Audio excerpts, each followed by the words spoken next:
Welcome to CTV News Trendline with Michael Stittle and Nick Nanos. Looking at your projection, as you just said, in Quebec, it looks like the Liberals have taken a pretty big hit.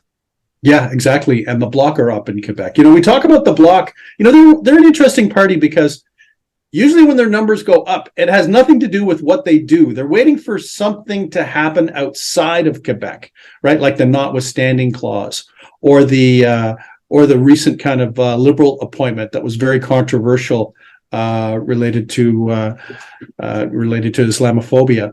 And when stuff outside of Quebec happens, those Bloc numbers, it's like they fire up the Bloc base, the nationalist base in Quebec, and the Bloc numbers go up. So in the province of Quebec, we see the Bloc doing well and picking up seats probably at the expense of the Liberals. What about the surrounding area of Toronto, in the GTA and the suburbs? What's happening there?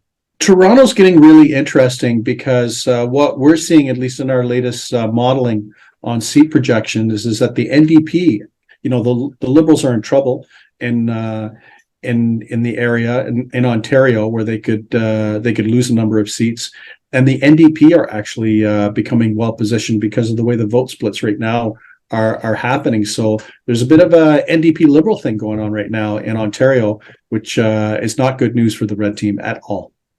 Oh, we talk about this too, Nick, that the NDP are in this deal with the Liberals to help the Liberals govern until 2025, but at some point the arithmetic on that deal might change if the NDP are doing well. Yeah, exactly. If their national ballot numbers kind of push into the 20s and their seat projections start to look good, expect the NDP. So think of it this way.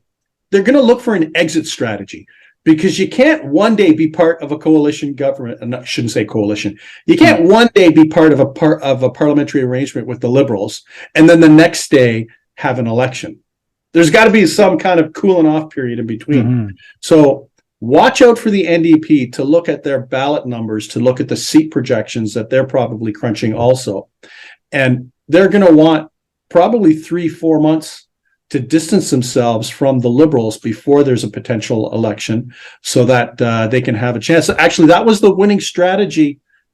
Winning is the wrong word. It was the best strategy and an effective strategy for Jack Layton. He didn't pull the plug on the Martin government one day and then go to the polls. Mm-hmm. It was staged. So there's no way that this will go to full term. Period, full stop. Impossible for it to go full term.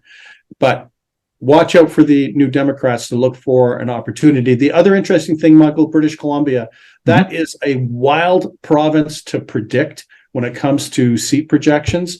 And there could be some good news in the Nanos modeling for the Conservatives in British Columbia when we factor the Liberals, the New Democrats, the Conservatives, and we can't forget the Green Party of Canada too.